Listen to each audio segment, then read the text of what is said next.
Ang lalaking mahal ka, magbabago kapag alam niyang nasasaktan ka. Pero ang toxic na lalaki, sasaktan ka, gagaslight ka, at still expect na tatanggapin mo siya. At alam mo ang pinakadelikado, magpapaliwanag pa siya kung bakit tama siya. Kasi isipin mo ang lalaking nagmamahal kapag nakita niyang nasasaktan ka, titigil. Hindi dahil pinilit siya, dahil hindi niya kaya na ikaw ang masaktan.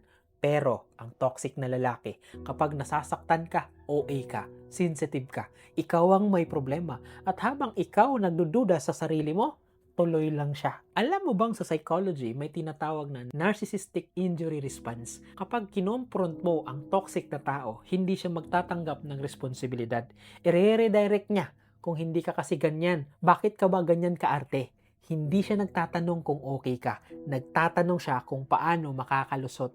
At yun ang pinakamalinaw na difference. Kasi ang lalaking nagmamahal, titigil kapag nasasaktan ka.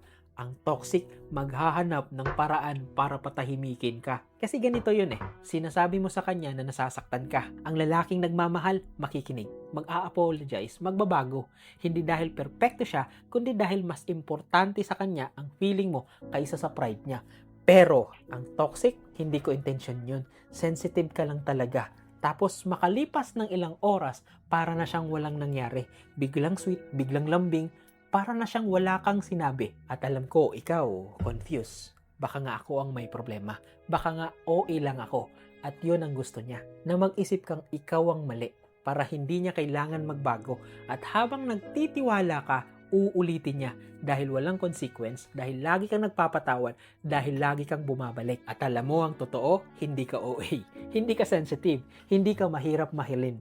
Nagmahal ka lang sa taong hindi naman nagmamahal sa iyo ng tama. Dahil ang lalaking talagang mahal ka, hindi ka gagawing parang sira. Hindi ka gagawing magdududa sa sarili mo. Ang lalaking mahal ka, magiging problema niya kung paano ka pagalingin, hindi kung paano ka patahimikin. Kaya tandaan mo, ang lalaking talagang mahal ka, hindi ka gagawing magduda sa nararamdaman mo.